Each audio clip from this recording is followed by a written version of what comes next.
చేతులతో పట్టుకో కళ మొత్తం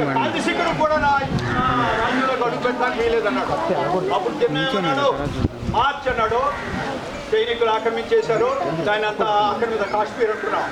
వాడు సెప్టెంబర్ 1945లో చనిపోయినాడు. 11 సెప్టెంబర్ 1945 చిన్న చనిపోయినాడు.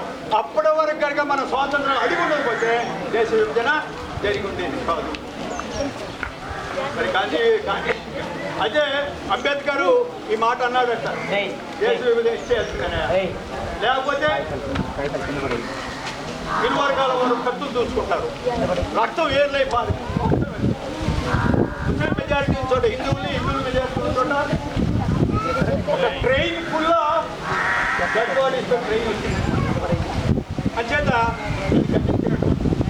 ఇక్కడ గాంధీ గారి గురించి నెహ్రూ ఈ మాట అన్నాడు, ఇప్పటి వరకు 5 నిమిషాలు ఇప్పటి వరకు మనం నడిపించినటువంటి గాంధీ ఆరిపోయింది. మహాత్మా గాంధీ లేడు, గాడ్సే బలి తీసుకున్నాడు, బలిచ్చినట్లు అయింది. ఏ జాతికైనా ఉందండి. ఈ కాంతి పుంజం ఆరిపోయింది, చీకటి అలవటించింది. మన ఎవరు నడిపిస్తారు? అయినా సరే నిరుత్సాహపడకండి.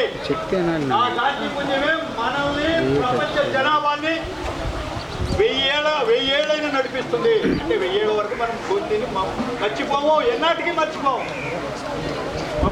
బరాక్ ఒబామా అమెరికన్ ప్రెసిడెంట్ 2010లో మన ఢిల్లీ వచ్చి ఢిల్లీ పార్లమెంట్లో మాట్లాడినాడు. ఏమని మాట్లాడాడు? 30 లక్షల మంది ఉన్నారంట భారతీయులు అమెరికాలో.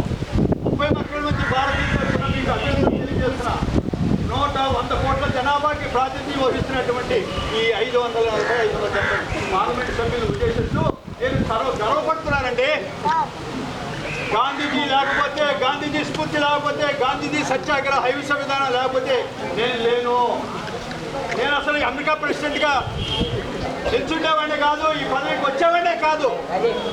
అంతేకాదు అమెరికాలో సహజీవనం, సమానత్వం అనే దానికోసం పోరాడినటువంటి మార్టిన్ లూథర్ కింగ్ కూడా గాంధీ చేత స్ఫూర్తి పొందినటువంటి వాడే.